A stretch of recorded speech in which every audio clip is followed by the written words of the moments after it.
இந்த நாளிலும் ஆண்டுடைய வார்த்தையை இயேசுவே வாசல் என்கிற தலைப்பில் ஆண்டுடைய வார்த்தையை தியானிக்கிற சொல்லுங்க. இயேசுவே வாசல், ஜீசஸ் இஸ் த டோர்.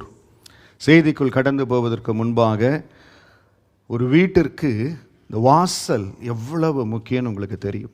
இப்போ நம்ம வீட்டுக்கு கடந்து போகிறோம், எல்லோரும் வீட்டு கீயெல்லாம் கரெக்டாக எடுத்துகிட்டு வந்துட்டிங்களா? யாராவது சாவி மறந்துட்டு வந்திருக்கீங்களா? டோர் ஓப்பன் பண்ண முடியல அப்படின்னா ஒன்றும் பண்ண முடியாது.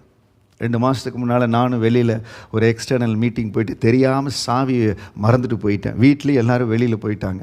நான் வீட்டில் போய் கொஞ்சம் ரெஸ்ட் எடுக்கலான்னு வர்றேன், சாவி இல்லை. அப்போ தான் அந்த டோரோடு பாருங்கள், அந்த டோர் மட்டும் ஓப்பன். உள்ளே நிறையா டோர் இருக்கலாம், ரூம் இருக்கலாம், ஆனால் மெயின் டோர் ஓப்பன் ஆகலைன்னா. இதை விட ஒரு காரியம் தெரியுமா உங்களுக்கு? இப்போ இங்கெல்லாம் நம்ம ஒருத்தர் ஒரு கீ வச்சுக்கிறோம். ஊர்லெலாம் அப்படி வைக்கிறது இல்லை. ஊரெலாம் வீட்டுக்கு ஒரே கீ தான் இருக்கும், அதை மாற்றி வைப்பாங்க, பக்கத்துக்கு கொடுத்துட்டு போவாங்க, ஏதோ ஒன்று பண்ணுவாங்க. என் ரிலேஷனில் ஒருத்தர் பல வருஷத்துக்கு முன்னால் சொன்னார், அவங்க ஒய்ஃப் ஊருக்கு போயிட்டு 11 மணி பஸ்ஸில் வந்திருக்காங்க. இவர் 10 மணிக்கு உள்ளே படுத்து ஒரு தூங்கிட்டார். அவங்க வந்து தட்டி தட்டி பார்த்துருக்குறாங்க, எடுக்கலை. ஃபோன் பண்ணி பார்த்துருக்குறாங்க, எடுக்கலை. ஃப்ரெண்ட்ஸ் எல்லாம் வர சொல்லி 1 மணி வரைக்கும் கதவை தட்டி தட்டி அவர் திறக்கவே இல்லை. அடுத்த நாள் காலையில் 8 மணிக்கு வந்தா, ஏன் இவ்வளவு லேட்டாக வந்தேன்னு கேட்டார் அவன் ஒய்ஃபை பார்த்து. கோபம் வருமா வராதான்? அதாவது அதனால் ரொம்ப வாசல் ரொம்ப முக்கியம்.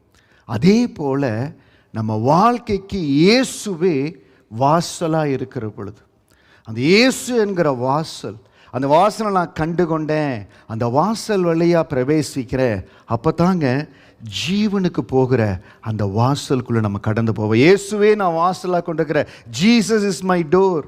ஜீவனுக்கு போகிற வாசல் ஆண்டவர், நமக்கு மாற்றத்தை கொடுக்கிற வாசல் ஆண்டவர், நமக்கு அற்புதத்திற்கான வாசல் ஆண்டவர், நமக்கு முன் குறிக்கப்பட்ட திறந்த வாசலை ஆண்டவர் வைத்திருக்கிறார். ஜீவனுக்கு போகிற வாசலை ஆண்டவர் நமக்கு வைத்திருக்கிறார்.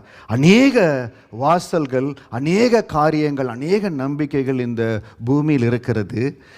இப்போது நான் ஆண்டவரை 30வது வயதில் தான் தெரிந்து கொண்டேன். அதற்கு முன்பாக நான் இருந்த பிலீஃப் சிஸ்டத்தில், மார்க்கத்தில் எங்கே வாசல் வைக்கணும், எந்த திசையில் வாசல் வைக்கணும் ரொம்ப முக்கியம் தெரியுங்களா? அப்படியெல்லாம் வளர்ந்து பார்த்து வந்தேன்.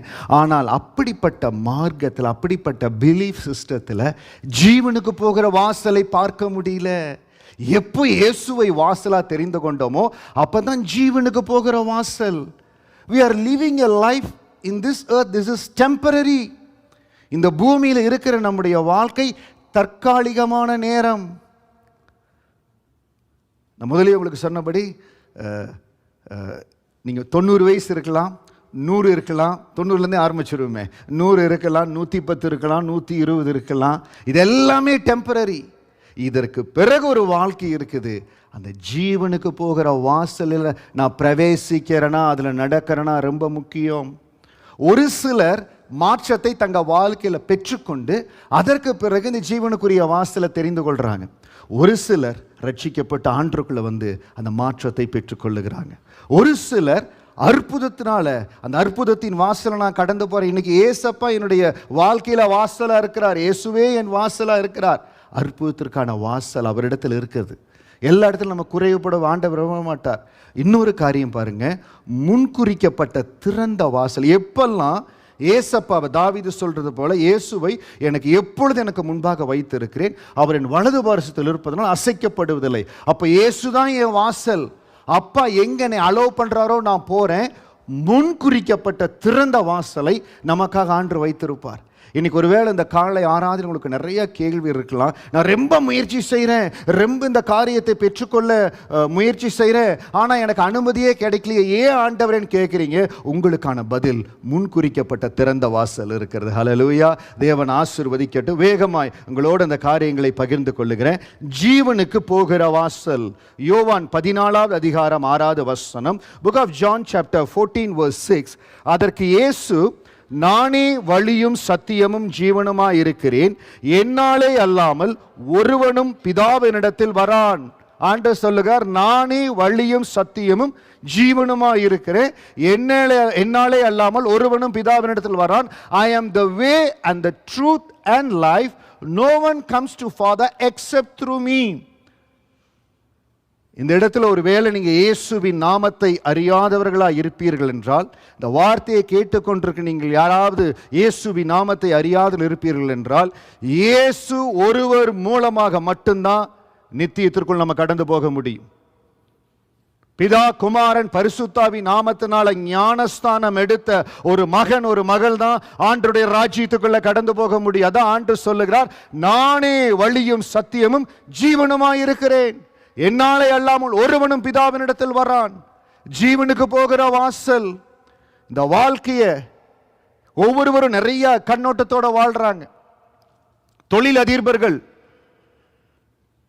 நிறைய படித்த வல்லுநர்கள், திறமைசாலிகள், எத்தனையோ டிஃப்ரெண்ட் இண்டஸ்ட்ரீஸ்ல இருக்கிறவங்க பல வகையா வாழுகிறாங்க. ஆனா அவர்கள் ஜீவனுக்குரிய வாசலுக்குள் போகிறார்களா? இன்னைக்கு நம்ம ஜீவனுக்குரிய வாசலை தெரிந்திருக்கிறோம்.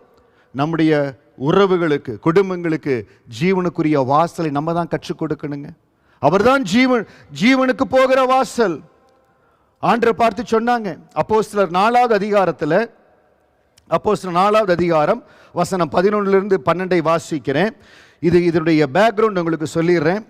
ஆண்டவரை மிக கஷ்டப்படுத்தினார்கள் யூதர்கள்.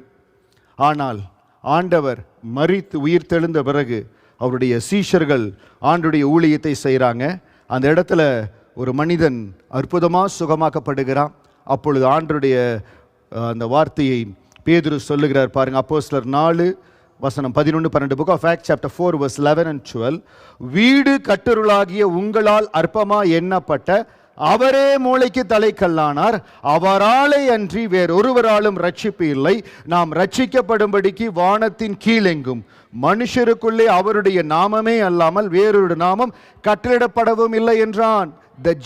This Jesus is the stone that was rejected by you, the builders, which has come the cornerstone, and there is salvation in no one else. இந்த உலகத்தில் வாழுகிற நாட்கள்ல யார் ஒருவர் மூலமாகவும் ரட்சிப்பு இல்லை. இயேசு என்கிற அந்த வாசல் மூலம்தான் ரட்சிப்பு. அந்த இயேசு என்கிற வாசல், அதை நம்ம தெரிந்து கொள்ளுகிறோம், கற்றுக்கொள்ளுகிறோம். இந்த ஆராதனை வேளையில நம்ம தியானித்தது போல அவரை ஏற்றுக்கொண்டு விட்டோம், நல்லது. ஆனால் பின்தொடரணும். கலப்பையின் மேல கை வைத்துட்டு இன்பமோ துன்பமோ சுகமோ வியாதியோ என்ன காரணம் வந்தாலும் நான் ஆண்டவரை பின்பற்றுவேன். ஆண்டவரை பின்பற்றுகிற ஒரு மனிதனுடைய வாழ்க்கையில போராட்டங்கள் வரும், சோதனைகள் வரும், நிந்தனைகள் வரும், அவமானம் வரும். எல்லாவற்றையும் தாண்டி தான் நித்தியத்தை அடைய முடியும். பாதை முழுவதும் கம்ஃபர்டபுள் ஜோனா இருக்கணும். சாரி, உங்களுடைய ரட்சிப்புல, உங்க விசுவாசத்துல எங்கேயோ கொஞ்சம் டவுட் இருக்கு. நான் சிலுவையில, எனக்காக சிலுவையில மரித்த அந்த இயேசு ஏதோ ஒரு வகையில அந்த சிலுவை பாடுகள் ஆண்டவர்களை கடந்து போக பண்ணுவார். ஏதோ ஒரு இதுல இன்னைக்கு ஒருவேளை அப்படி பாடுகள் உபத்திரங்கள் மத்தியில் நீங்க கடந்து போயிட்டு இருக்கலாம். ரொம்ப இடுக்கமான வாசல் வழியா போலாம். ஒன்று மனதில் வைத்துக் கொள்ளுங்க, இயேசுவை நான் சுமந்து கொண்டு, அந்த இயேசுவை சுமந்து கொண்டு அந்த கழுதை போச்சு பாருங்க. அந்த மாதிரி இப்ப வாழ்க்கையில நம்ம இயேசுவை சுமந்து கொண்டு இருக்கிறோம். we are carrying Jesus. அந்த இயேசுவை சுமக்கிற பொழுது சில இக்கட்டான இடுக்கமான வாசல்கள் இருக்கும். ஆண்டவரோடு நடக்கிற காரியம் எப்பொழுதுமே மனமகிழ்ச்சி, சந்தோஷம். நிச்சயமா அந்த சந்தோஷத்தை ஆண்டவர் கொடுப்பார். ஆண்டு சொல்லிக்கார், நான் கொடுக்கிற சந்தோஷம் உண்மையான சந்தோஷம், உலகம் கொடுக்கிற சந்தோஷம் அல்ல. 30 வருஷங்கள் இயேசுவை அறியாத மார்க்கத்தில் ஒரு நம்பிக்கையில் இருந்தேன். அப்ப இருந்த சந்தோஷம் வேற, அப்ப இருந்த எண்ணங்கள் வேற. ஆனால் எப்போ இயேசு எனக்கு என்னுடைய இரட்சகராய், என் சொந்த இரட்சகராய், என்னை நேசிக்கிற தெய்வமா வந்தாரோ அதற்கு பிறகு இருக்கிற சந்தோஷம் வித்தியாசம். அதற்கு இருக்கிற சந்தோஷம் மகிழ்ச்சி. ஆனால் அதற்காக இடுக்கமான வாசல் வழியா நான் கடந்து போகணுமா? இந்த தியாகத்தை செய்யணுமா? செய்துதான் ஆகணும். We have to live according to certain rules and regulations according to the Bible. தேவனுடைய நீதியின்படி, நியாயத்தின்படி நடக்கணும். அப்பதான் அந்த இடுக்கமான வாசல்ல கடந்து போனா தான் நமக்காக பரலோகம் ரெடியா இருக்கு. நல்லா ஞாபகம் வச்சுக்கோங்க, this world is temporary. நம்ம இந்த கூரை வீட்டில் இருக்கலாம், பெரிய ஆர்சி ஹவுஸில், பெரிய பங்களாவில், ட்வின் பங்களாவில், பல காரியத்தில் இங்கே இருக்கலாம். ஆனால் நமக்கென்று பரத்தில் எப்படிப்பட்ட வீடு ரெடியாக இருக்குது? இன்னைக்கு ஒருவேளை இடுக்கமான வாசல் வழியா கடந்து போற, ரொம்ப கஷ்டத்துல கடந்து போற, கவலைப்படாதீங்க. ஆண்டவர் இந்த பூமியில் இருந்த பொழுது சொன்னார். மத்தேயு 7வது அதிகாரம் வசனம் 13, 14, இடுக்கமான வாசல் வழியாய் உட்பிரவேசியுங்கள், கேட்டுக்கு போகிற வாசல் விரிவும் வழி விசாலமாய் இருக்கிறது, அதன் வழியாய் பிரவேசிக்கிறவர்கள் அநேகர், ஜீவனுக்கு போகிற வாசல் இடுக்கமும் வழி நெருக்கமாய் இருக்கிறது, அதை கண்டுபிடிக்கிறவர்கள் சிலர். I want your close attention to this verse. தயவு செய்து கூர்மையா அந்த வார்த்தையை கவனிங்க. மத்தேயு 7வது அதிகாரம் வசனம் 13, 14, இடுக்கமான வாசல் வழியாய் உட்பிரவேசியுங்கள். இடுக்கமான வாசல், it is a narrow path, I have to pass through. இன்னைக்கு நிறைய நேரம் நம்மளுக்கு வாழ்க்கையில கேள்விகள் வரலாம். இயேசுவே வாசலா இருக்கிறார், ஏன் இந்த கண்ணீர், ஏன் இடுக்கமான பாதை, ஏன் இந்த சோதனை? கேட்டுக்கு போகிற, வாசிங்க ஸ்லைடு பார்த்து, கேட்டுக்கு போகிற வாசல் விரிவு, வழி விசாலமா இருக்கிறது, அதன் வழியாய் பிரவேசிக்கிறவர்கள் அநேகர். கேட்டுக்கு போகிற வழி விரிவு, வழி விசாலமா இருக்கிறது. எப்படி வேணாலும் வாழலாம், இஷ்டப்படி வாழலாம், நான் நினைச்சபடி வாழலாம், நான் நினைச்சது தான் காரியம், வீட்டில் நான் வச்சது தான் சட்டம், நான் என்ன செய்யணும்னு எப்படி வேணாலும் இருக்கலாம், என் இஷ்டம் மனம் போன போக்கில் நான் போயிட்டு இருக்கலாம். ஆனால் ஜீவனுக்கு போகிற வாசல், எல்லாம் வாசிங்க, ஜீவனுக்கு போகிற வாசல் இடுக்கம், வழி நெருக்கமா இருக்கிறது, அதை கண்டுபிடிக்கிறவர்கள் சிலர், அதை கண்டுபிடிக்கிறவர்கள் சிலர். முதல் காரியம், சபைக்குள்ள ஒரு அங்கமா வந்துடுறோம். The first step to enter into this door, we are receiving the salvation, உள்ள வந்துடுறோம். அதற்கு பிறகு இந்த இடுக்கமான வாசல் வழியாய், ஃபாதர் அழகா பாடிப்பார் பாருங்க, இடுக்கமான வாசல் வழியாய் வருந்தி நுழைந்திடுங்கள், சிலுவை சுமந்து இயேசுவின் பின்னே சிரித்த முகமாய் சென்றிடுங்கள். அந்த இடுக்கமான வாசல், இன்னைக்கு நான் அந்த இடுக்கமான வாசலுக்குள்ள என்னை கட்டுப்படுத்தி இருக்கிறேனா? Are you within the rules and regulations or the biblical principles? வேதம் சொல்லுகிற அடிப்படையின்படி என்னுடைய வாழ்க்கை நான் ஒழுங்குபடுத்துகிறேனா? இல்ல இஷ்டப்படி நான் வாழுகிறேனா? தயவு செய்து அந்த இடுக்கமான வாசல் வழியா எப்பொழுதும், சில வேளை கண்ணீர் இருக்குது, சில வேளை போராட்டம் வருது, எல்லாரும் இப்படி இருக்கிறாங்களே, எல்லாரும் இப்படி, இப்போ நம்ம வேலை செய்கிற இடங்கள் இருக்கிறோம், ஃப்ரெண்ட்ஸ் இருக்காங்க, நிறைய பேர் நிறைய காரியங்களை பண்ணுறாங்க, இது ஏன் நான் பண்ணக்கூடாது? யூத்ஸுக்கு அந்த கொஸ்டின் வரலாம். நம்முடைய வாலிப செல்வங்களை நம்ம தான் சிறு பிராயத்திலேருந்து சொல்லி வளர்க்கணும். ஏன் இந்த காரியத்தை செய்யக்கூடாது, ஏன் இந்த வழியில போகக்கூடாது, ஏது நமக்கு ஒத்துதலை நம்ம தான் சொல்லணும். பெற்றோர் தான் சொல்லி, இடுக்கமான வாசல், அதுதான் ஜீவனுக்கு போகிற வாசல். இந்த வாழ்க்கைக்கு பிறகு நமக்கு ஒரு நித்திய வாழ்க்கை இருக்கப்பா. இந்த பூமியில் இருக்கிறது temporary, but I am qualifying myself in this earth to enter the kingdom of God. நான் என்னை ஆயத்தப்படுத்தி கொள்ளணும். அந்த இடுக்கமான வாசல் என்ன? தேவனுடைய வசனத்தின்படி. ஆண்டவரே, உமது வேதத்தில் இருக்கிற அதிசயங்களை பார்க்கும்படி என் கண்களை திறந்தருளும். ஒவ்வொரு நாள் இந்த வேதத்தை வாசிக்கிற பொழுது ஆண்டவரே, அந்த அதிசயத்தை காணும்படியா எனக்கு உதவி செய்யுங்க. அந்த இடுக்கமான வாசல் வழியாக கடந்து போகிற பொழுது அநேக நன்மைகள் வரும். ஒருவேளை இன்றைக்கு ஏதாவது சில காரியத்தில் அவங்க செய்கிறாங்க, நான் ஏன் செய்யக்கூடாது? என் குடும்பத்தில் இவங்க செய்கிறாங்க, நானே செய்யக்கூடாது? ஒருவேளை ஆண்டவர் ஒரு சில காரியத்தில் உங்களை அப்படி நடத்தலாம், ஒரு சில காரியத்தில் உங்களை அப்படி ஆண்டவர் வழிமுறைப்படுத்தி வைத்திருக்கலாம்.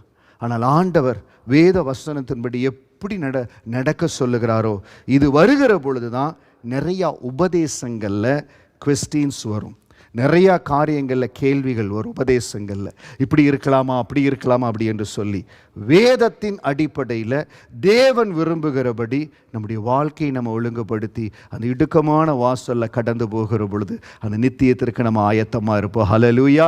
சபை ஒரு நாள் மறந்து விடக்கூடாது. நம்ம சபையாய் ஒன்று கூடி ஜெபிப்பது, தேவனை ஆராதிப்பது, கர்த்தருக்கென்று ஊழியம் செய்வது எல்லாமே சபை தேவனுடைய வருகைக்கு ஆயத்தமாக இருக்கணும். ஹல்லேலூயா. அதுதான் ஃபவுண்டேஷன், அதுதான். அதை விட்டுவிடவே கூடாது. உங்கள் மனதில் ஆழமாக வைத்துக் கொள்ளுங்க. நான் சபையில் ஒரு அங்கமாக இருப்பது, தேவனை ஆராதிப்பது, வேதத்தை வாசிப்பது, தேவனுடைய வருகைக்கு நான் ஆயத்தமாகணும், சபை ஆயத்தமாகணும். அதுதான் சபையினுடைய அஸ்திவாரம். That is the objective of the church. நான் ஆயத்தமாகணும் ஆண்டவரே, நீங்க எனக்கு வாசலா இருங்க. இந்த இடத்துல இருக்கிற நம்ம ஒவ்வொருவரும் ஆண்டவரை வாசலா கொண்டிருக்கிறோம், அதன்படி நம்ம இருக்கிறோம். மற்றவர்களுக்கு இதை நம்ம கற்றுக் கொடுக்கணும். அதே இயேசுவை வாசலா கொண்டிருக்கிற பொழுது மாற்றத்தை கொடுக்கக்கூடிய வாசலாய் ஆண்டவர் இருக்கிறார். என்னோடு கூட சொல்லுங்க, மாற்றத்தை கொடுக்கக்கூடிய வாசலா ஆண்டவர் இருக்கிறார். நான் முதலியே சொன்ன ஒரு சிலர் அந்த மாற்றத்தை, அற்புதத்தை, சுகத்தை பெற்றுக்கொண்டு அந்த ஜீவனுக்கு போகிற வாசலை தெரிந்து கொள்ளுவாங்க. மாற்றத்தை கொடுக்கிற வாசல். சீமோன் பேதுருனுடைய வாழ்க்கையில் ஆண்டவர் அந்த மாற்றத்தை கொடுக்கிற வாசலாய் கடந்து வந்தார். லூக்கா 5வது அதிகாரத்தில் ஆண்டவர் இந்த இடத்துல கடந்து போகிறார். அங்கே இருக்கிற ஜனங்களுக்கு பிரசங்கம் செய்யும்படியாய் கடந்து போகிறார். சீமோன் பேதுருனுடைய அந்த படகு அங்கே இருக்குது. அந்த படகுகளை ஏறி அவர் பிரசங்கம் செய்கிறார். பிரசங்கம் முடித்த உடனே அந்த இடத்துல படகை ஆழத்துக்கு போக சொல்லுகிறார். சீமோன் பேதுரு இருந்த நிலைமை என்னன்னா, நைட்டெல்லாம் அவங்க மீன் பிடிக்க ட்ரை பண்ணியிருக்கிறாங்க, இரவெல்லாம் ட்ரை பண்ணியிருக்கிறாங்க, ஒன்றுமே கிடைக்கல, மீனே கிடைக்கல. ரொம்ப கஷ்டத்தோடு, ஒன்றுமே கிடைக்கல, என்ன பண்ணுறது ஆண்டவரேன்னு சொல்லி மிகுந்த கஷ்டத்தோடு அந்த இடத்துல இருந்திருக்கிறாங்க. அப்பொழுது இப்போ ஆண்டவர் சொல்கிறார், ஆழத்துக்கு கொண்டு போங்க. லூக்கா 5வது அதிகாரம் 4வது வசனம். அவர் போதகம் பண்ணி முடித்த பின்பு சீமோனை நோக்கி, ஆழத்திலே தள்ளி கொண்டு போய் மீன் பிடிக்கும்படி உங்கள் வலைகளை போடுங்கள் என்றார். அப்பொழுது 5வது வசனத்தில், அதற்கு சீமோன், ஐயரே, ரா முழுவதும் நாங்கள் பிரயாசப்பட்டும் ஒன்றும் அகப்படவில்லை, ஆகிலும் உம்முடைய வார்த்தையின்படியே வலையை போடுகிறேன் என்றான். அந்தபடியே அவர்கள் செய்து தங்கள் வலை கிழிந்து போகத்தக்கதாக மிகுதியான மீன்களை பிடித்தார்கள். பாருங்க, மாற்றத்தை கொடுக்கிற வாசலாய் ஆண்டவர் நம்ம வாழ்க்கையில் இருக்கிறார். இயேசுவை என் வாசலாய் கொண்டிருக்கிற இயேசுவே என் வாசல். நிச்சயம் நம்ம வாழ்க்கையில மாற்றங்கள் இருக்கணும், மாறுதல்கள் இருக்கணும், அற்புதங்கள் இருக்கணும், அடையாளங்கள் இருக்கணும். அதற்கு ஒரே காரியம், ஆண்டவர் என்ன செய்ய சொல்லுகிறாரோ அதை கவனமாய் பார்த்து நம்ம செய்யணும். இந்த இடத்துல சீமோன் பேதுரு இடத்துல சொல்றார், ஆழத்திலே தள்ளி கொண்டு போய் மீன் பிடிக்கும்படி உங்க வலைகளை போடுங்க. அவருக்கு நல்லா தெரிஞ்சிருக்குது, நைட்டெல்லாம் இதே இடத்துல தான் நான் மீன் பிடிக்கிறேன், எவ்வளவோ ட்ரை பண்ணி பார்த்துட்டு ஒன்றுமே கிடைக்கல. ஆண்டவர் மாற்றத்தை கொடுக்கிற வாசலா இருக்கிறார். எவ்வளவோ ட்ரை பண்ணி பார்த்துட்டேன், இந்த வேலைக்கு எவ்வளவோ ட்ரை பண்ணி பார்த்துட்டேன், இந்த காரியங்கள் மாறும்படியா எவ்வளவோ ட்ரை பண்ணி பார்த்துட்டேன், என்னென்னமோ செய்து பார்த்துட்டேன், மாற்றம் நடக்கவே இல்லை. அவர் சொல்லுகிறார், அந்த இடத்துல மீனே இல்லை, நைட்டெல்லாம் நான் பார்த்துருக்கிறேன்.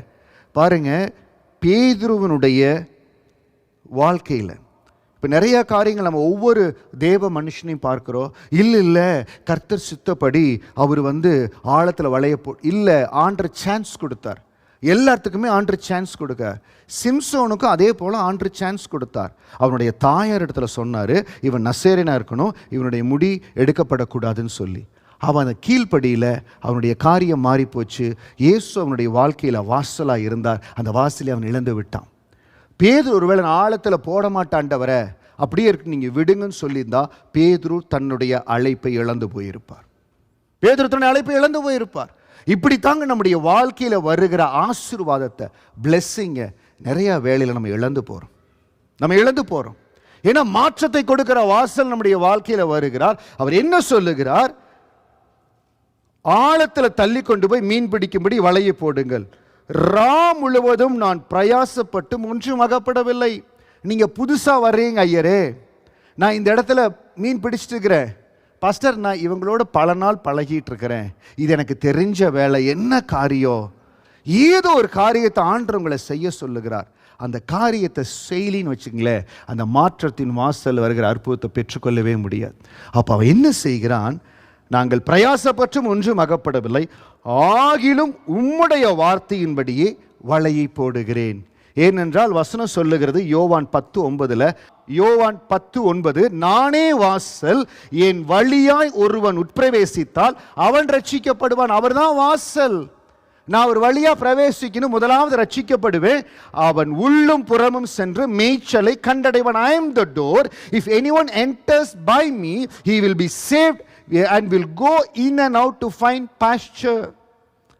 அவன் எனக்குள்ள கடந்து வரணும், நானே வாசல், என் வழியாய் ஒருவன் உட்பிரவேசித்தால், if anyone enters by me, அவர் சொல்லுகிறார், இந்த வழியா கடந்து வாப்பா, உனக்கு மாற்றம் நடக்கும், நானே வாசல், நீ கடந்து வா, மாற்றம் நடக்கும். அவன் கடந்து வந்தனால, பேதுரு அந்த வலையை போட்டனால அந்த இடத்துல திரளான மீன்கள் பிடித்தார். அதே அதிகாரத்தில் 6வது வசனம், அப்படியே அவர்கள் செய்து தங்கள் வலை கிழிந்து போவதற்காக மிகுதியான மீன்களை பிடித்தார்கள்.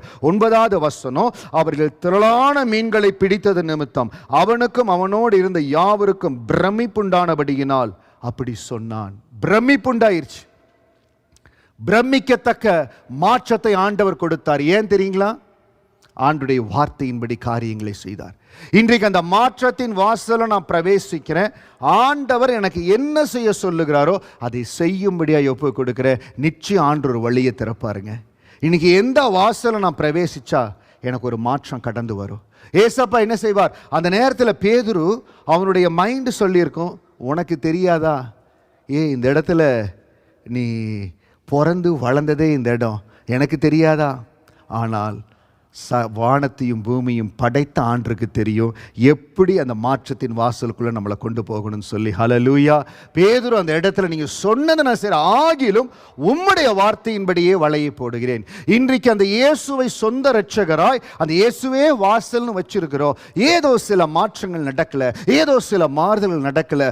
ஆண்டு சொன்ன வார்த்தையின்படி அந்த வாசலுக்குள் பிரவேசித்திருக்கிறீங்களான்னு பாருங்க. Analyse yourself. As we are moving toward the end of the year, somewhere I need to receive the miracle. I have to get this miracle. இந்த ஆசீர்வாதத்தை நான் பெற்றுக்கொள்ளணும். ஆண்டவரே, எந்த இடத்துல நான் வலைய போடணும்? ஆழத்தில் போடணுமா? எந்த இடத்துல போடணும்? இன்னும் நான் கருத்தா எப்படி இருக்கணும்? சில வேளைகள் அந்த மாற்றத்தின் பாதையில கடந்து போக உபவாசத்தோடு தேவனை தேடுங்க.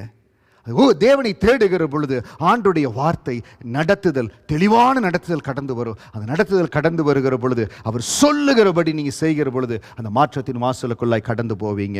தொடர்ந்து அற்புதத்திற்கான வாசலும் அவராய் இருக்கிறார். எந்த இடத்துல அற்புதம் நடக்கணும்? சில வேளைகளில் இயற்கைக்கு அப்பாற்பட்ட சூழ்நிலை, சான்ஸே இல்லை. அப்போஸ்தலர் 12வது அதிகாரத்தில் முதல் 2 வசனத்தை வாசிக்கிறேன். Book of Acts chapter 12 verse 1 and 2. அக்காலத்தில் ஏரோது ராஜா சபையிலே சிலரை துன்பப்படுத்த தொடங்கி யோவானுடைய சகோதரனாகிய யாக்கோப்பை பட்டயத்தினாலே கொலை செய்தான். ஆண்டவருக்கு அந்த மகன் இரத்த சாட்சியாய் மரித்து விட்டார். இது யூதருக்கு பிரியமா இருக்குன்னு சொல்லி பேதுருவையும் பிடித்து சிறைச்சாலையில் அடைச்சிட்டாங்க. பாருங்க, ஏற்கனவே யோவானுடைய சகோதரன் யாக்கோப்பை பட்டயத்தினாலே கொலை செய்து விட்டான். அப்ப யாக்கோப்பை கொன்னுட்டாங்க, இரத்த சாட்சியாய் அவர் மரித்து விட்டார். திரும்ப என்ன செய்ய போறார்? அடுத்தது பேதுருவையும் பிடிச்சிட்டாங்க. பேதுருவையும் அப்படியே கொன்றுவாங்க, இரத்த சாட்சியாய் மரிக்கட்டும் அப்படின்னு சபை விட்டு விடல. அப்போஸ்தலர் 12வது அதிகாரம் 5வது வசனம், அப்படியே பேதுரு சிறைச்சாலையிலே காக்கப்பட்டு இருக்கையில் சபையார் அவனுக்காக தேவனை நோக்கி ஊக்கத்தோடே ஜெபம் பண்ணினார்கள். சொல்லுங்க, ஊக்கத்தோடே ஜெபம் பண்ணினார்கள். ஆண்டவரே, ஒரு அற்புதம் நடக்கணும். அற்புதத்தின் வாசலை நோக்கி ஜெபிக்கிறோம். எங்களுக்கு தெரியும், இந்த அற்புதத்தின் வாசல் நோக்கி நாங்கள் ஜெபிக்க ஆரம்பிச்சா இயற்கைக்கு அப்பாற்பட்ட சூழ்நிலை, காரியம் ஜெயமா நடக்கவே முடியாது. இந்த இடத்துல காரியம் மாறவே மாறாது. இவங்க விடுதலை பண்ணவே முடியாது. எல்லா இடத்துல பயங்கரமான சூழ்நிலை. இந்த சூழ்நிலையிலிருந்து நான் வெளியில வரவே முடியாது. இந்த வேலையிலிருந்து பெரிய மாற்றம் வரவே வராது. அந்த அற்புதத்தின் வாசலை நம்பி நீங்க ஊக்கமாய் ஜெபித்தால் கர்த்தர் தம்முடைய தூதனை அனுப்புவார். Take a challenge. ஒருவேளை இன்னைக்கு நீங்க பாக்குறீங்க, இது நடக்க முடியாத காரியம், இதுக்கு இயற்கைக்கு அப்பாற்பட்ட காரியம், எதுவுமே நடக்க முடியாது. அற்புதத்திற்கான வாசல் நமக்கு இருக்கிறார். ஹல்லேலூயா. ஆண்டு சொன்ன வார்த்தையின்படி, நானே வாசல், என் வழியாய் ஒருவன் உட்பிரவேசித்தால் அவன் ரட்சிக்கப்படுவான், அவன் உள்ளும் புறமும் சென்று மேய்ச்சலை கண்டடைவான். உள்ளும் புறமும் மேய்ச்சலை கண்டடைவான். அவங்களுடைய சொந்த வாழ்க்கையிலே அற்புதம் இருக்கும், அவங்க செய்கிற ஊழியத்தில் அற்புதம் இருக்கும். அருமையான திருச்சபையே, தேவனை ஏற்றுக்கொண்டிருக்கிற ஒரு மகன் ஒரு மகள் ஆசீர்வாதமாய் மாறியே தீரணும். There is no chance. மாறியே தீரணும். ஏனென்றால் அவருடைய அபிஷேகம் என் மேல் இருக்கிறது, அவருடைய வழிநடத்துதல் என் மேல் இருக்கிறது. ஏதோ சில காரியங்கள் அவர் என்ன செய்ய சொல்லுகிறாரோ அதற்கு என்னை ஒப்பு கொடுக்கணும். சில வேளைகள் ஆண்டவருடைய நேரம் வரணும், அவருடைய காலமும் சமயம் வரணும். அதனால அதையெல்லாம் தேவ சமூகத்தில் வைத்து, ஆனால் வைராக்கியமாய் அற்புதத்தின் வாசலுக்காய் ஜெபிக்கிறாண்டவரே. அவர்கள் என்ன செய்கிறாங்க? தேவனை நோக்கி ஊக்கமாக ஜெபிக்கிறாங்க. அவர்கள் ஜெபித்த பொழுது அவங்களுக்கே நம்பிக்கை இல்லை, 12வது அதிகாரம் 7வது வசனம். அப்பொழுது கர்த்தருடைய தூதன் அங்கே வந்து நின்றான், அறையிலே வெளிச்சம் பிரகாசித்தது. அப்போஸ்தலர் 12:7 அதை வாசிங்க. Book of Acts chapter 12:7. அப்பொழுது கர்த்தருடைய தூதன் அங்கே வந்து நின்றான், அறையிலே வெளிச்சம் பிரகாசித்தது. அவன் பேதுருவை விழாவிலே தட்டி, சீக்கிரமாய் எழுந்திரு என்று அவனை எழுப்பினான். உடனே சங்கிலிகள் அவன் கைகளிலிருந்து விழுந்தது. அற்புதத்தின் வாசலுக்குள்ள நம்ம ஜெபம் போகுமே ஆனால், என் ஜெபம் அந்த அற்புதத்தின் வாசலுக்குள்ள போகுது. இயேசுவை என் வாசலா கொண்டிருக்கிறேன். அவர் சொல்லுகிறார், ஒருவன் என் வழியாய் உட்பிரவேசித்தால் அவன் ரட்சிக்கப்படுவான், அவன் உள்ளும் புறவும் சென்று மேய்ச்சலை கண்டடைவான். இன்னைக்கு நீங்க ஊக்கத்தோடு ஜெபித்தால் அந்த அற்புதத்தின் வாசல்ல உங்க ஜெபம் கடந்து போகுமே ஆனால் கர்த்தர் தேவதூதனை அனுப்புவார். அது எப்படி பாஸ்டர் நடக்கும் அப்படின்னு கேட்டீங்கன்னா, எப்படி நடக்கும்? நான் ரிசீவ் பண்றேன், எனக்கு நடக்கும். எப்படி பேதுருவை தொட்ட அந்த அற்புதத்தின் வாசல் என்னையும் தொடு. ஹல்லேலூயா. ஊக்கத்தோடு ஜெபிங்க. காசா பணமா ஜெபித்து பாருங்களேன். நான் அப்படி தான் ஒரு ஊழியக்காரர் சொன்ன பொழுது, ஊழியக்காரர் சொன்னார், நான் ஃப்ளைட்டை நோக்கி ஜெபம் பண்ணேன், இப்படி ஜெபம் பண்ண, அப்படி ஜெபம் பண்ணார். நான் அதை கேட்டுகிட்டே போனேன்.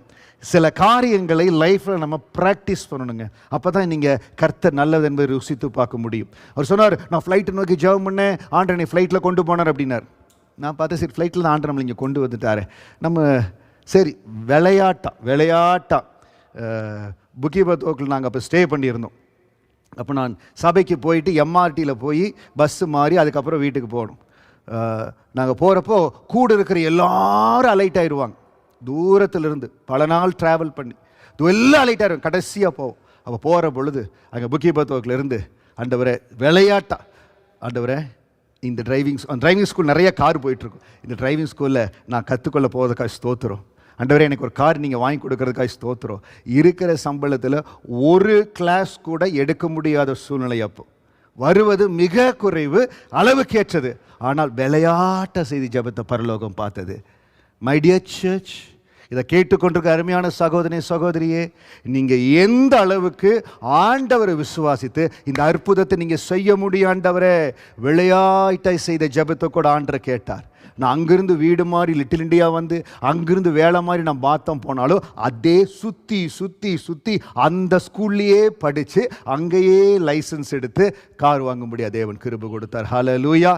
நான் எந்த டுவாஸ் பகுதிக்கு 2.5 மணி நேரம் ட்ராவல் பண்ணி 6 மணிக்கு காலையில் புறப்பட்டு 8:30 மணிக்கு வேலைக்கு போவேன். அந்த 2.5 மணிக்கு போன இடத்துல திரும்ப ஆண்டவர் 10 வருடம் கழித்து என்னை காரில் கூட்டிகிட்டு போகும்போது ஆண்டவருக்கு நன்றி செலுத்துவேன், கண்ணீரோடு நன்றி செலுத்துவேன். ஏன்னால் கடந்து வந்த பாதைகளை ஒரு நாள் நம்ம மறக்கக்கூடாது. இன்னைக்கு ஏதோ ஒரு ஏக்கத்தோடு, ஏதோ ஒரு தாகத்தோடு, ஆண்டவரே எனக்கு இந்த காரியம் வாய்க்குமா, முடியுமா, நடக்குமான்னு கேட்டுக்கொண்டிருக்கிறீங்களா, இந்த அற்புதத்தின் வாசலுக்குள்ள கடந்து போகும்படியா ஆயத்தப்படுங்க. அவர்கள் ஊக்கத்தோடு ஜெபிக்கிறாங்க. தேவன் ஒரு தேவதூதனை அனுப்புகிறார். வசனம் சொல்லுகிறது, சீக்கிரமா எழுந்திரன்று அவனை எழுப்பினான். உடனே சங்கிலிகள் அவன் கைகளிலிருந்து விழுந்தது. தேவதூதன் வந்தால் சங்கிலிகள் விழும், சங்கிலிகள் மாறும், சூழ்நிலைகள் மாறும். Take a challenge. நிலைமை இப்படியே தான் இருக்கும், மாறாது. அற்புதத்தின் வாசலை அனுபவிக்க நினைக்கிற, நான் பிரசங்கிக்கிற இந்த அற்புதத்தின் வாசலை நம்புகிற, விசுவாசிக்கிற உங்களுக்கு நம்பிக்கை இருக்குன்னா, if you have the courage, நான் ஜெபிப்பாண்டவரே அற்புதத்தின் வாசலுக்குள் நுழைவ ஜெபிங்க. தேவன் ஊக்கத்தோடு ஜெபித்தார்கள். பேதுருவை வெளியில் ஆண்டவர் கொண்டு வந்தார். அவன் மகிமையாய் வெளியில கடந்து வந்தான். கடந்த நாட்கள்ல ஜெபிக்கிற, ஊக்கமா ஜெபிங்க, உபவாசத்தோடு ஜெபிங்க என்று சொல்லி உற்சாகப்படுத்தி நம்ம சபையில கர்த்தருக்கு சித்தமான இன்னும் கொஞ்ச நாள்ல சாட்சிகளை கேட்க போறீங்க. மிகுந்த கண்ணீர், மிகுந்த நெருக்கம், மிகுந்த போராட்டம் இருந்தது. அருமையான தேவ பிள்ளை உபவாசத்தோடு ஜெபிக்க ஆரம்பிச்சாங்க, தேவனை தேட ஆரம்பிச்சாங்க. படிப்படியா கடந்த நாட்கள்ல கர்த்தர் அவங்க வாழ்க்கையில் செய்கிற அற்புதத்தை கேட்ட பொழுது I have stunned to hear it. மகிமையான காரியங்களை செய்றீங்களே ஆண்டவரே, ஆசீர்வாத மழையை கொடுத்திருக்கிறீங்கன்னு சொல்லி கர்த்தரை துதித்த இன்னும் வருகிற நாட்கள் அந்த சாட்சி நீங்க கேட்பீங்க. ஊக்கமா ஜெபிங்க. ஊக்கமா ஜெபித்தால் அற்புதத்தின் வாசல் நமக்கு ரெடியா இருக்குது. we have to take the miracle. அற்புதத்திற்குள்ள கடந்து போகணும். மாற்றத்தின் நேரம் ஜெபத்தை கர்த்தர் கொடுத்து அந்த அபிஷேக வல்லமையில திருச்சபையை கட்டி கொண்டு வருகிறார். if you are not catching up with the fire, please தேவனுடைய அற்புத வல்லமைக்குள் கடந்து வாங்க. ஊக்கமா ஜெபித்த பொழுது எல்லாவற்றையும் ஆண்டவர் மாற்றினார். சங்கிலிகள் கழிந்து விழுந்தது. அற்புதத்தின் வாசல் உங்களுக்காய் காத்திருக்கிறது. இன்றைக்கு சொல்லுகிற உங்களுக்காய் அற்புதத்தின் வாசல் காத்திருக்கிறது. எப்பொழுது உங்களை ஆயத்தப்படுத்திக் கொள்ளுகிறீங்களோ, ஆண்டவரே இந்த அற்புதத்தின் வாசலுக்குள்ள நுழைய ஆயத்தோ. தேவ பிள்ளைகள் நம்முடைய ஆலயத்தில் ஜெபிக்கிறாங்க, வாஞ்சையோடு ஜெபிக்கிறாங்க, பெற்றுக்கொள்ளுகிறாங்க. அதான் ஆண்டு சொல்லுகிறார், தட்டுங்கள் திறக்கப்படும், கேளுங்கள் உங்களுக்கு அப்பொழுது கிடைக்கும். ஊக்கமா கேளுங்க, தேவனை வைத்து இந்த அற்புதத்தின் வாசலுக்கு நான் நுழைய ஆண்டவரே. அவர்கள் அற்புதமா ஜெபித்தாங்க, ஆண்டரை நோக்கி ஊக்கத்தோடு ஜெபித்தாங்க. நீங்க தேவ தூதனை அனுப்பி பேதுரு வெளியில கொண்டு வந்தீங்களே. பேதுரு போய் தட்டுறார். மார்க் என்கிற ஒரு வீட்டில் எல்லாம் கூடி ஜெபம் பண்ணிட்டு இருக்கிறாங்க. பாருங்க, ஜெபம் பண்றாங்க, அவங்களுக்கே நம்பிக்கை இல்லை. விசுவாசத்தோடு ஜெபிங்க. பாஸ்டர், நீங்களும் அப்போ கார் வராதுன்னு தானே ஜெபித்தீங்க? வராதுன்னு நான் ஜெபிக்கல, விளையாட்ட ஜெபித்தேன். அதற்கு பிறகு காரியமாக ஜெபிக்க ஆரம்பித்தேன். எப்பொழுது ஏதாவது தேவை என்றால் அது கர்த்தர் சுத்தமா என்று அறிந்து கொண்டு, இன்னொரு காரியம், கர்த்தர் சுத்தமா என்று அறிந்து ஜெபிக்கணும். முடிவு பண்ணிட்டீங்க, நான் போகிற வழியில் அந்த காண்டோ இருக்குது, அந்த காண்டோவை பார்த்து கரத்தை உயர்த்தி ஜெபிக்க போகிறேன். உங்களுக்கு இது வரைக்கும் நீங்கள் வீடு வாங்கலைன்னா தைரியமாக ஜெபிங்க பிரதர், சிஸ்டர், தைரியமாக ஜெபம் பண்ணுங்க. எந்த இடத்துல நீங்கள் விரும்புகிறீங்களோ கரை உயர்த்தி ஜெபிங்க. கர்த்தருக்கு உண்டான வழி வாசலில் ஒரே விஷயம் அன்றே உங்களுக்கு சித்தமானால் ஆசீர்வதிங்கன்னு ஒரே ஒரு வேர்டை போட்டுங்க, கர்த்தருடைய சித்தம் இருப்பின். அதுதான் அடுத்தது வர முன் குறிக்கப்பட்ட திறந்த வாசல். முன் குறிக்கப்பட்ட திறந்த வாசல். ஒருவேளை அதற்கு எனக்கு முன் குறிக்கப்பட்டிருந்தால், காண்டோ உங்களுக்கு முன் குறிக்கப்பட்டிருந்தால், மெர்சிடிஸ் பென்ஸ் உங்களுக்கு முன் குறிக்கப்பட்டிருந்தால், உங்களுக்கென்று ஒரு மிஷனரி தளம் முன் குறிக்கப்பட்டிருந்தால், உங்களுக்கென்று ஒரு ஊழியம் முன் குறிக்கப்பட்டிருந்தால், எது எனக்கு முன் குறிக்கப்பட்ட திறந்த வாசலோ கர்த்தர் எனக்கு கொடுப்பார். எப்போ? இயேசுவை என் வாசலை வைத்திருக்கிற பொழுது எனக்கு முன் குறிக்கப்பட்ட திறந்த வாசலை நிச்சயம் ஆண்டு கொடுப்பார். இந்த நாட்களில் ஆயுதத்தோடு ஜெபம் பண்ணுங்க. இன்னும் வருகிற நாட்கள் நம்ம எப்படி புது வருடத்துக்கு ஆயத்தமாய் ஜெபம் பண்ணணும்னு உங்களுக்கு சொல்கிறேன். But prepare your self. நான் ஆயுதத்தோடு ஜெபிப்ப, ஆண்டவரே எனக்கென்று முன் குறிக்கப்பட்ட திறந்த வாசல்கள் இந்த புது வருடத்தில் எங்களுக்காய் திறக்கப்படுவதற்காய் ஸ்தோத்திரம். ஹல்லேலூயா. ஆண்டவர் நமக்கு மிஷன் ஃபீல்டில் இங்கேயும் சரி இந்தியாவிலையும் சரி வாசல்களை திறந்து கொடுக்குறார். அதை நீங்கள் உணர்றீங்களா இல்லையா? ஹல்லேலூயா. நாம் வாஞ்சிக்க தேவனிடத்தில் கேட்க வாசல்களை திறந்து கொடுக்கிறார். அதே போல் உங்கள் வாழ்க்கையில் ஆண்டவர் வாசலை திறந்து கொடுப்பாருங்க. ஒரு இடத்துல பவுல் ரொம்ப பிரயாசப்படுகிறார். அப்போஸ்தலர் 16வது அதிகாரம் வசனம் 6-7, book of Acts chapter 16 verse 6 and 7. அவர்கள் பிரிகியா கலாத்தியா நாடுகளை கடந்து போன பொழுது ஆசியாவிலே வசனத்தை சொல்லாதபடிக்கு பரிசுத்த ஆவியினாலே தடை பண்ணப்பட்டு மீசியா தேசம் மட்டும் வந்து பித்தினியா நாட்டுக்கு போக பிரயத்தனம் பண்ணினார்கள். ஆவியானவரோ அவர்களை போக ஒட்டாதிருந்தார். After the Holy Spirit had prevented them from speaking the word in the province of Asia, they traveled through the region of Phrygia and Galatia, and when they came to the border of Mysia, they tried to enter Bithynia, but the Spirit of Jesus would not permit them. ஆசியா தேசத்துக்குள்ள நான் சுவிசேஷம் சொல்லணும்னு போறாங்க, பரிசுத்த ஆவியானவர் தடை பண்ணுகிறார். அங்கதான் விடல, இன்னொரு தேசத்துக்கு வந்து அங்க போகணும் பிரயத்தனம் பண்றாங்க. ஆவியானவரோ அவர்களை போக விட்டாதிருந்தார். இதான் செய்தியின் ஆரம்பத்தில் சொன்னேன். நான் ரொம்ப முயற்சி பண்ணிட்டு இருக்கிறேன், ரொம்ப ட்ரை பண்றேன், இது எனக்கு வாய்க்கல. இன்னைக்கு சொல்லுங்க, நீங்க எனக்கு முன் குறித்த திறந்த வாசல் எதுவோ அதில் எனக்கு கொண்டு போங்க ஆண்டவரே. நீங்க முன் குறித்த திறந்த வாசல் என்னை கொண்டு போங்கப்பா. நான் ஏதோ இடத்துல போய் மாட்டிக்க விரும்பல. இந்த தேசத்தில் முதல் வேலை முடித்து அடுத்த வேலைக்கு நான் ட்ரை பண்ணிட்டு இருக்கிறேன். ஒரு வேலை இன்டர்வியூ வந்து எல்லாம் அப்ரூவா, எல்லாம் ஓகே ஆயிடுச்சு. அப்பாயின்மெண்ட் லெட்டருக்காக காத்திருக்கிறேன். ஒரு முதல் வாரம் முடிந்தது, 2வது வாரம் முடிந்தது. என்னுடைய விசுவாசம் கொஞ்சம் டவுன் ஆக ஆரம்பிச்சது. 3வது வாரம் 4வது ஆரம்பிச்சு ரொம்ப சோர்ந்து போயிட்டேன். அதுக்கப்புறம் 1 மாதம் ஆனதுக்கப்புறம் விட்டுட்டேன். சரி, கர்த்தர் சித்தம் இல்லைன்னா ஒன்றும் பண்ண முடியாதுன்னு. ஆனால் முன் குறிக்கப்பட்ட திறந்த வாசலை நான் அந்த இடத்துல வைத்திருந்தார். 6 மாதம் கழித்து வேற இன்னொரு ஆஃபீஸர் வந்த பிறகு திரும்ப அந்த இன்டர்வியூ வந்து தேவன் கொண்டு போனார். ஏன் இந்த டிலே? ஏன் இந்த 6 மாதம் டிலே? அங்கே போனதுக்கப்புறம் தெரியுது, அந்த நேரத்தில் நான் போயிருந்தா மிக கடினமான ரொம்ப கஷ்டமான ஒரு சூழ்நிலை இருந்திருக்கும். ஆண்டவர் நல்ல சூழ்நிலை கொண்டு போனார். நீங்கள் ஏதோ இடத்துல ஐயோ டிலே ஆயிடுச்சே, ரொம்ப டைம் ஆயிடுச்சே, லேட் ஆயிடுச்சு நினைக்கிறீங்க. இல்லவே இல்லை. முன் குறிக்கப்பட்ட திறந்த வாசலை அதன் காலத்தில் ஆண்டவர் உங்களுக்கு கொடுக்கும்படியாக வைத்திருக்கார். ஹல்லேலூயா. தேவன் நேர்த்தியாக வைத்திருக்கார். கவலைப்படாதீங்க. இந்த முன் குறிக்கப்பட்ட திறந்த வாசலுக்காய் நம்ம ரொம்ப ஜெபிக்கணும். ஆண்டவரே, என் வேலை மாற்றத்தில், என்னுடைய தொழிலில் முன் குறிக்கப்பட்ட திறந்த வாசல் இருக்கணும். அன்றே விசேஷமாய் எங்களுடைய வாலிப செல்வங்கள் இன்னும் 2-3 இயர்ஸில் அவருடைய எதிர்கால வாழ்க்கைக்காய் கடந்து போகிறாங்க. நல்ல பிள்ளைகளை கர்த்தர் எங்களுக்கு கொடுக்கணும். ஆண்டவரே, எங்கள் மகளுக்கு ஏற்ற நல்ல மகன்களை கர்த்தர் கொடுக்கணும், எங்கள் மகன்களுக்கு ஏற்ற நல்ல மகளை கர்த்தர் கொடுக்கணும். முன்குறிக்கப்பட்ட திறந்த வாசல்.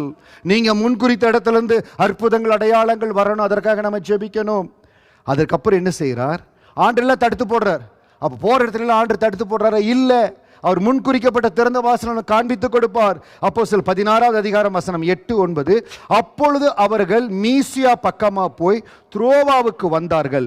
அங்கே ராத்திரியிலே பவுலுக்கு ஒரு தரிசனம் உண்டாயிற்று. அது என்னவெனில், மக்கதோனியா தேசத்தான் ஒருவன் வந்து நின்று, நீர் மக்கதோனியாவுக்கு வந்து எங்களுக்கு உதவி செய்ய வேண்டும் என்று தன்னை வேண்டிக் கொண்டதாக இருந்தது. அப்போஸ்தலர் 16வது அதிகாரத்துக்கு பிறகு பார்த்தீங்கன்னா, பவுலையும் சீலாவையும் நடத்தின விதம், தொடர்ந்து பவுலை ஆண்டவர் பயன்படுத்தின விதம் ரொம்ப வித்தியாசம். ஏன்னா பவுல் ஆண்டவருடைய அந்த முன்குறிக்கப்பட்ட திறந்த வாசலுக்கு சென்சிட்டிவாக இருந்தார். தயவு செய்து, ஆண்டவரே, நீங்கள் முன்குறித்திருக்கிற அந்த திறந்த வாசல் எனக்கு எங்கே இருக்கு ஆண்டவரே? முதலாவது உங்களுக்கு கேளுங்க, எனக்கு எங்கே இருக்குது? என் வேலையில், நான் செய்கிற காரியங்களில், இல்லை ஊழியத்திலையும் எங்கே இருக்கு ஆண்டவரே? என் குடும்பத்துக்கு எங்கே இருக்கு ஆண்டவரே? எங்கள் பிள்ளைகளுடைய எதிர்காலத்துக்கு எங்கே இருக்கு ஆண்டவரே? அந்த முன் குறிக்கப்பட்ட திறந்த வாசல் சரியாக இருக்கணுங்க, சரியாக இருக்கணும். அந்த முன் குறிக்கப்பட்ட திறந்த வாசல் நம்ம கடந்து போகிற பொழுது கர்த்தருடைய திட்டங்கள் நிறைவேறும். சில இடத்துல நம்ம கடந்து போகிறோம், கர்த்தர் திட்டம் நிறைவேறதில்லை. ஏன்னா அந்த முன் குறிக்கப்பட்ட திறந்த வாசல் நம்ம கடந்து போகல. ஆண்டதை க்ளோஸ் பண்ணி வச்சிருக்கார். நான் ஃபோர்ஸ் பண்ணி ஓப்பன் பண்ணி உள்ளே போகிற ட்ரை பண்ணுறேன். இல்லை, எந்த கதவையும் நீங்கள் கஷ்டப்பட்டு புஷ் பண்ண வேண்டிய அவசியம் இல்லை. எந்த ஆப்பர்ச்சுனிட்டி நீங்கள் ரொம்ப கஷ்டப்பட்டு புஷ் பண்ண வேண்டிய அவசியம் இல்லை. கர்த்தர் கருத்தில் கொடுங்க. முன் குறிக்கப்பட்ட திறந்த வாசல் இருக்குமானால் என்னை கொண்டு போங்க ஆண்டவரே. சங்கீதம் 24 வசனம் 4-5 நம்ம வாசிக்கிறபடி, கர்த்தாவே, உம்முடைய வழிகளை எனக்கு தெரிவியும், உம்முடைய பாதைகளை எனக்கு போதித்தருளும், உம்முடைய சத்தியத்திலே என்னை நடத்தி என்னை போதித்தருளும். நீரே என் ரட்சிப்பின் தேவன், உம்மை நோக்கி நாள் முழுவதும் காத்திருக்கு. உங்கள் வழிகளை எனக்கு தெரிவியும் ஆண்டவரே, உங்கள் பாதைகளை எனக்கு போதித்தருளும். உங்கள் வழிகளை எனக்கு தெரிவிங்க. ஏன் வழிகள் ஆண்டவரே? உங்கள் வழிகள்.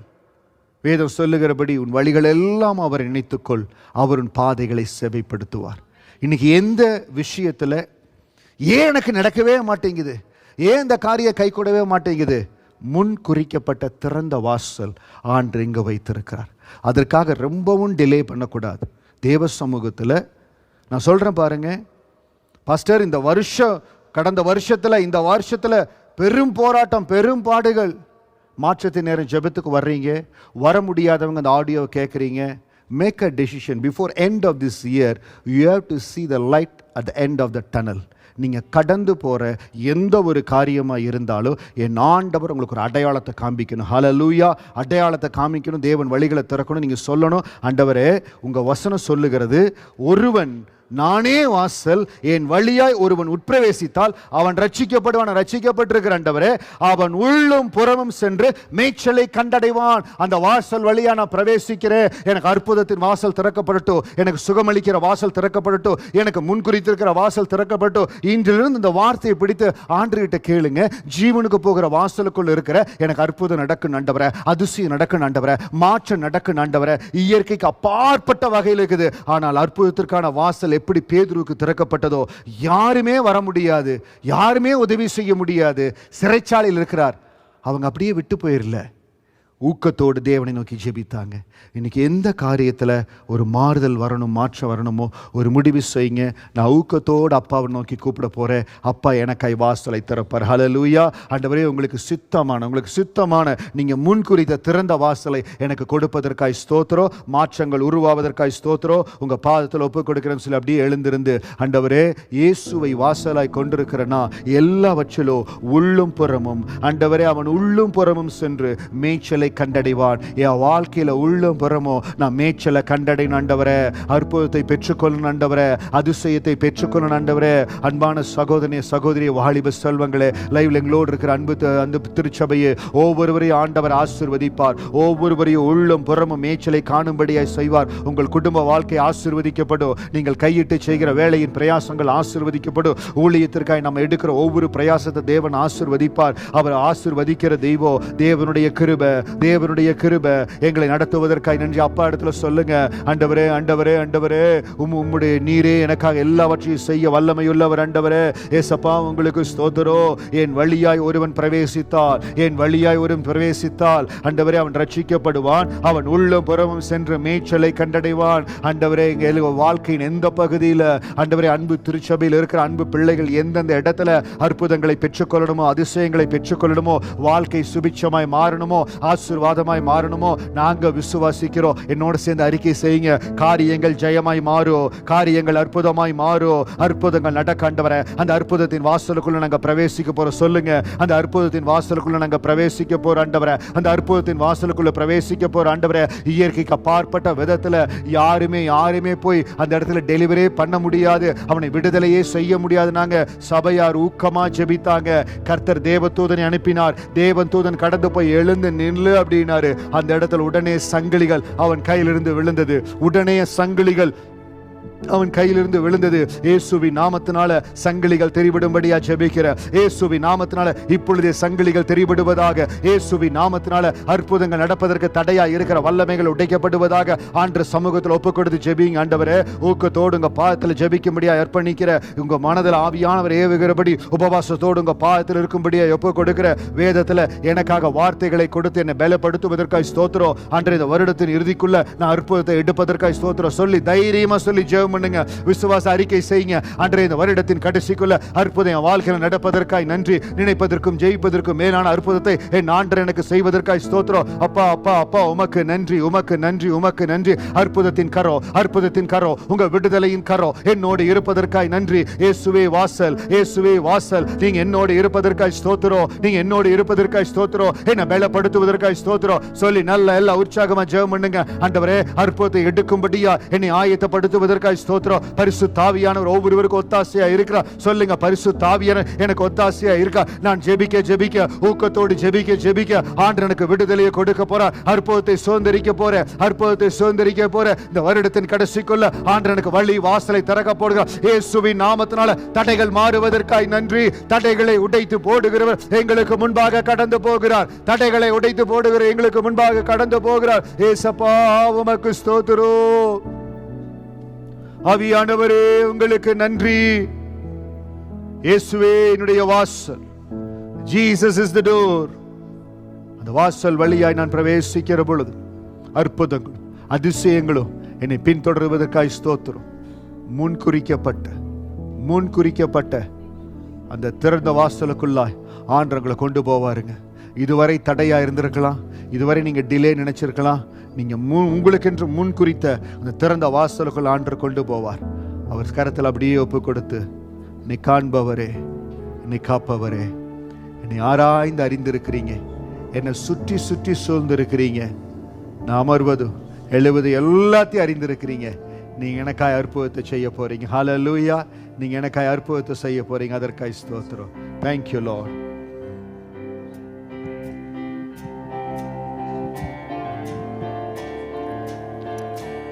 என்னை காண்பவரே, தினம் காப்பவரே, என்னை காண்பவரே, தினம் காப்பவரே, ஆராய்ந்து அறிந்திருக்கின்றேன், சுற்றி சுற்றி சூழ்ந்திருக்கின்றேன்,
நீர் அறிந்திருக்கின்றீர். நடந்தாலும் படுத்தாலும் அப்பா நீர் அறிந்திருக்கின்றீர்.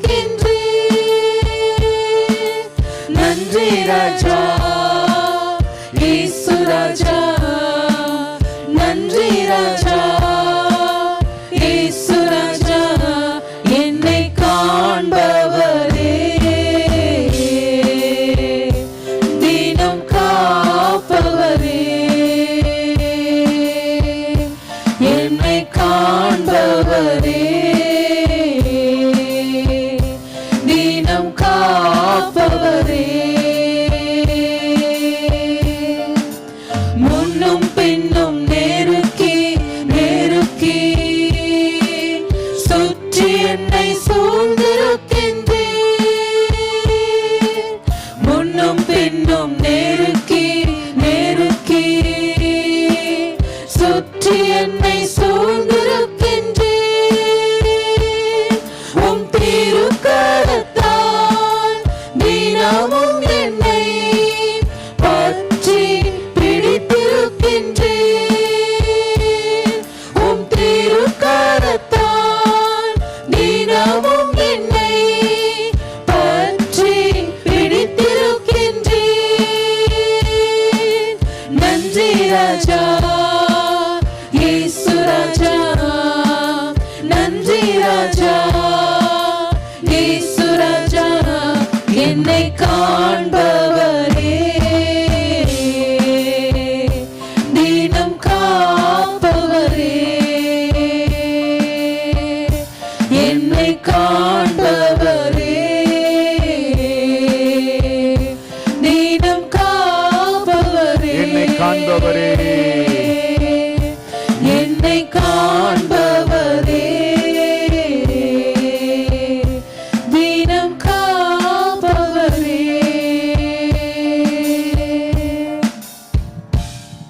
என்னை காண்கிற தெய்வமே, என் உள்ளியந்திரங்களை ஆராய்ந்து அறிந்திருக்கிறவரே, உமக்கு நன்றி. ஆண்டவரே, வெளியில சிரித்து கொண்டிருக்கலாம், ஆனால் உடைக்கப்பட்ட இருதயங்கள் உண்டு ஆண்டவரே. எசப்பா, இந்த வேளையில் திருச்சபையும் இவர்கள் குடும்பத்தினர் லைவில் கலந்து கொள்ள ஒவ்வொருவரையும் உங்கள் கரத்தில் ஒப்பு கொடுக்கிற ஆண்டவரே, ஒவ்வொருவர் இருதயத்தை ஆண்டவரே நீர் ஆராய்ந்து அறிந்திருக்கிறீர். இன்றைக்கு ஆண்டவரே எங்கள் ஒவ்வொருவருக்கும் இயேசுவே வாசலாக இருக்கிறீர். ஆண்டவரே, இவர்கள் அற்புதத்தின் வாசலுக்குள்ள கடந்து போகும்படியாய், ஆண்டவரே மாற்றத்தின் வாசலுக்குள்ளாய் கடந்து போகும்படியாய், சுகத்தின் வாசலுக்குள்ளாய் கடந்து போகும்படியாய், அற்புதங்கள் அதிசயங்கள் நடக்கிற வாசலுக்குள்ளாய் கடந்து போகும்படியா ஆண்டவரே இவர்களுக்கு முன் குறித்திருக்கிற அந்த திறந்த வாசலுக்குள்ளாய் கடந்து போகும்படியா பரிசுத்த ஆவியானவர் உதவி செய்வீராக. பரிசுத்த ஆவியான உதவி செய்வீர். ஒவ்வொருவரும் ஜெபம் பண்ணுங்க.